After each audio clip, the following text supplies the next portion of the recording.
పిలిచారు. ఆ ఆప్యాయత, ఆ కలయిక అనేది వాళ్ళు చూపించిన ఫోటో కనుక, ఆ వీడియో కనుక మనం చూస్తే ఖచ్చితంగా వీళ్ళు బాగా మోడీ గారి మనసుకి దగ్గరయ్యారని నాకు కూడా అనిపిస్తుంది. అంటే ఇక్కడ మనసుకు దగ్గర కావడం, తర్వాత రాజకీయ నిర్ణయాలు ఎలా ఉంటాయి. ఇక్కడ ఏంటంటే ఇప్పుడున్న ప్రభుత్వం ఉమ్మడి ప్రభుత్వంలో ఈయన పవన్ కళ్యాణ్ గారి బ్రదరు, ఆయన చిరంజీవి గారంటే ఆల్రెడీ చిరంజీవి గారి వల్లే పవన్ కళ్యాణ్ గారు ఇంత ఎదిగారనేది మోడీ గారికి తెలుసు, ఇక్కడ ఉన్న రాష్ట్ర ప్రజలందరికీ తెలుసు. కాబట్టి చిరంజీవి గారిని కూడా అంత ఆలింగనం చేసుకోవడం, అంత చూడటం అంటే భవిష్యత్తులో ఏదైనా నిర్ణయం తీసుకున్నా పెద్ద ఆశ్చర్యపోకర్లా. ఇక్కడ ఏంటి ఆయన రాజ్యసభ, ఎందుకంటే ఆయనకి రాజ్యసభ అని చెప్పి వస్తున్న టాకు కేంద్ర మంత్రి కూడా ఇచ్చిన ఆశ్చర్యపోవడం లేదట. సాధ్యమయ్యే అవకాశం ఉందా? ఇప్పుడు అది పెద్ద విషయం ఏముందండి ఇక్కడ? అది పెద్ద సాధ్యం కాకపోవడానికి ఏముంది? సాధ్యం ఇప్పుడు మోడీ గారు నిర్ణయం తీసుకుంటే ఆగుతుందా? ఆగదు కదా, సాధ్యం అవుతుంది. ఆ విధానం చూస్తుంటే సాధ్యం అయ్యేటట్టే కనపడుతుంది. సో ఆ సిగ్నల్స్ ఇచ్చారు మోదీ గారు, ఇంటర్నల్ గా సిగ్నల్స్ ఇచ్చినట్టే మాకు కనపడుతుంది. మాకు కూడా, ప్రతిపక్షంలో ఉన్న మాకు కూడా ఆ విషయం మాకు కనపడుతుంది. అయితే విషయం ఎంత పెద్ద పదవి వచ్చినా, ఎంత పెద్ద మోడీ గారు వచ్చినా, మనము ఇచ్చిన మేనిఫెస్టో, ప్రజలకు ఇచ్చిన హామీలు నెరవేర్చకపోతే, ప్రజలు కనుక మనం తిరస్కరించడం మొదలు పెడితే, ఈ రోజు మేము, రేపు మీరు, ఎంత పెద్ద ఉమ్మడి కూటమైనా, ఎంత పెద్ద విజయం సాధించామని అనుకున్నా మళ్ళీ అది బౌన్స్ బ్యాక్ చేయడంలో ప్రజలు వెనుకాడడం అనేది ఈ ఎన్నికలే చెప్తున్నాయి. ఖచ్చితంగా మా మేనిఫెస్టో ఖచ్చితంగా అమలు చేస్తాము. విజయ్ ఒక్క విషయం ఇక్కడ ఆయన పాదయాత్ర రెడ్డి గారు చాలా హుందాగా చెప్పారు. ఆయన ఓకే, మీరు నిజంగా అన్ని ఇంప్లిమెంట్ చేస్తే మాకు రాబోయే కాలంలో కష్టం ఉంటుంది అన్నారు. చిరంజీవి గారిని మోదీ గారు ఆప్యాయంగా తీసుకున్నారు, పవన్ కళ్యాణ్ ఆప్యాయంగా తీసుకున్నారని వాళ్ళు కుళ్ళుకోవట్లేదు. చాలా మంచి పరిణామం చూపిస్తున్నారండి, అభిమానం చూపిస్తున్నారు, వాళ్ళు మనసుని దోచుకున్నారు ఈ బ్రదర్స్ ఇద్దరు అని చెప్పి ఆయన ఓపెన్ గా చెప్తారు. ఇంకా ఆయన ఇంకా మనం అపోజ్ చేసి ఇంక డిస్కషన్ ఎందుకు దానికోసం? అపోజ్ చేయలేదు సార్, నేను చెప్తా అదే. మేము ఖచ్చితంగా రెడ్డి గారు చెప్పిన దానికే చెప్తున్నాను. ఖచ్చితంగా మా మేనిఫెస్టోని 100% మేనిఫెస్టో ఇంప్లిమెంట్ చేస్తే కష్టమని ఆయనే చెప్పేస్తున్నారు లైవ్ లో. దానికి ప్రిపేర్ అయి ఉండటే వాళ్ళు. ఇప్పుడు చిరంజీవి గారి పరిస్థితి ఇంకా మొదలవ్వక ముందే ఇంక దానికి మనం దాని చిరవలో పలవలో చేయలేము. ఏ రకంగా నిర్ణయం తీసుకుంటారు? ఒక సంవత్సరం టైం మీకు ఇస్తారులేండి వాళ్ళు.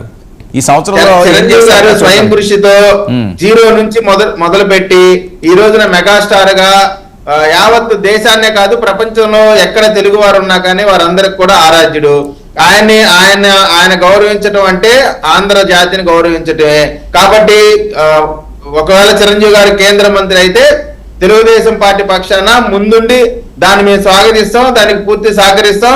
వారికి ఖచ్చితంగా జేజేలు, ఖచ్చితంగా మేము మా తరపు నుంచి తెలుగుదేశం పార్టీ నుంచి జేజేలు పలుకుతాం. సౌజన్య గారు, వైసీపీ కూడా గ్రీన్ సిగ్నల్ ఇస్తుంది. అవునండి, అదే ఇందాక రెడ్డి గారు కూడా చాలా చక్కగా చెప్పారు. అలానే రెడ్డి గారు మీరు లేట్ గా మేల్కొన్నట్టున్నారు. నేను చాలా వర్మగా డిబేట్ లో కూడా చెప్పాను, ఇది ప్రజా వ్యతిరేక పరిపాలన వెళ్తుంది, ఇలా వెళ్తే ఇబ్బంది పడతారు, ఈ మాటలేంటి, ఈ పూతులేంటి, ఇవన్నీ కరెక్ట్ కాదు, ప్రజా వ్యతిరేక పరిపాలన అని చెప్తానే ఉన్నాను. అలాగే వచ్చి మీరు ఏదైతే మాకు సలహా ఇచ్చారో ఖచ్చితంగా పూర్తి స్థాయిగా అది మేము పాటించేస్తాము. ఎప్పుడైనా సరే ప్రజలకు ఎవరైనా తలవంచాల్సిందే. ఈ రోజు మేనిఫెస్టో కనుక అమలు పరచలేకపోతే మేమైనా సరే మీరు అన్నట్టు కూర్చోవాల్సిందే. కాబట్టి అలాంటి పరిస్థితి లేకుండా ఇంకా ముందు నుంచి మేమే చెప్తున్నాం కాబట్టి దాంట్లో మేము చాలా పర్ఫెక్ట్ గా ఉంటామండి. ఈ ప్రజా ప్రభుత్వం ఏర్పరిచిందే దానికోసం. మీరు ఒకవేళ విమర్శ, ఎందుకంటే ప్రతిపక్షం లేదు అని అయితే మాత్రం నేను అంటే ఇప్పుడు పేపర్ రూపాయలు మనకు లేకపోవచ్చు, కానీ ఎప్పుడైనా ప్రజా పరిపాలన లేని తప్పులు ఉన్నప్పుడు బాధ్యత గల పార్టీలుగా మీరు విమర్శించండి, అదే బాధ్యతాయుతంగా చెప్పండి. ఆ సలహాలు ఖచ్చితంగా సంకీర్ణ ప్రభుత్వంగా మేము తీసుకుంటాము. దాంట్లో లోటుపాట్లు ఏమైనా ఉన్నా కూడా సరి చేసుకుంటాం. చాలా ఇప్పటికైనా సరే ఒక స్నేహపూర్వకంగా, ఇప్పటికైనా సరే కనీసం ఈ స్థాయికి వచ్చిన తర్వాత అయినా సరే ఒక స్నేహపూర్వకమైన రాజకీయాలు చేస్తే భవిష్యత్తు ఉంటుంది ఎవరికైనా. ఎందుకంటే మేము కూడా రాజ్యాంగం విరుద్ధంగా వెళ్ళాం, ప్రతిపక్షాలు ఉండకూడదు, మాకు ఎవరు ఎదురు రాకూడదు అనే మనస్తత్వం మాకు కాదు. ప్రజలు తీర్పిచ్చారు కాబట్టి ఆ స్థాయిగా ఇక నుంచైనా మారి కొంతవరకైనా ఒక సద్విమర్శలు ఇప్పుడు దాకా చూసారు మీరు ఎలాంటి వైసీపీ పార్టీ వాళ్ళు మాట్లాడలేదు, మంత్రులు ఏంటి, ఎమ్మెల్యేలు ఏంటి, ముఖ్యమంత్రి గారు ఏంటి, ఎలా ఉండకూడదో అలా ఉండి ఈ రోజు ప్రజల చేత తిరస్కరించబడ్డారు. కాబట్టి అవన్నీ మేము గుణపాఠాలుగా నేర్చుకొని ఏదన్నా అంటే జనసేన పార్టీకి అయితే లేదు, మేము అధికారంలోకి ఇప్పుడు రాలేదు కాబట్టి ఒకవేళ మీరు టీడీపీ పార్టీకి ఉన్నా కూడా చిన్న అది కూడా ఎక్కడ 0.1% ఉన్నా కూడా అవి కూడా సరి చేసుకొని బలంగా ముందుకెళ్తాం. బలమైన ప్రభుత్వం ఏదైతే ప్రజాపాలన అందిస్తామని చెప్పామో టీడీపీ, జనసేన, బీజేపీ మీ ముగ్గురు కూడా మా సంకీర్ణ ప్రభుత్వం మీరు ఏదైతే చెప్తున్నారో అది పూర్తి స్థాయిగా 100% చేసి చూపిస్తాము. దాంట్లో ఏమన్నా మీకు ఇబ్బందులు అనిపిస్తే మాత్రం ఖచ్చితంగా ఒక మంచి విమర్శలు చేయండి, తప్పులేదు దాంట్లో చేయాలి. ఖచ్చితంగా ప్రజల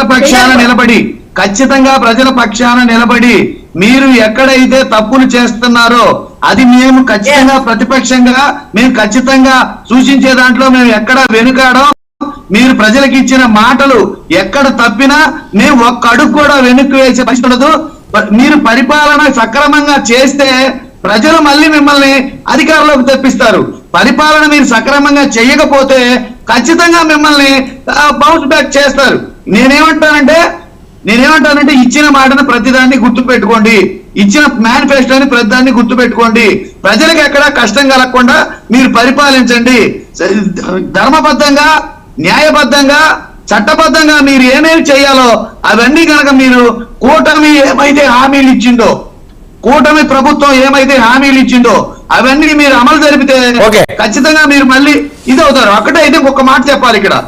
మీరు గమనించాల్సిన విషయం ఏంటంటే చంద్రబాబు నాయుడు గారిని 99లో అధికారంలో కూర్చోబెట్టింది బీజేపీనే, 14లో అధికారంలో కూర్చోబెట్టింది బీజేపీనే, మళ్ళీ 24లో అధికారంలో కూర్చోబెట్టింది బీజేపీనే. మూడు సార్లు బీజేపీతో పొత్తు లేకుండా చంద్రబాబు నాయుడు గారు అధికారంలోకి రాలేదు. ఇది గమనించాలి. కాబట్టి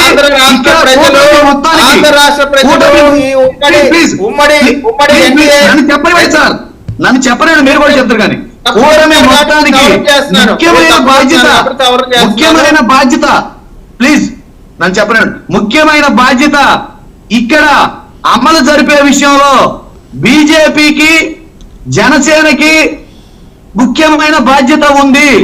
ఎక్కడ చంద్రబాబు నాయుడు గారు మాట తప్పినా నిలదీయాల్సిన పరిస్థితి ముందుగా పెద్దన్న పాత్ర పోషిస్తున్న, కూటమిలో పెద్దన్న పాత్ర పోషిస్తున్న మోడీ గారికే ఎక్కువ ఉంది.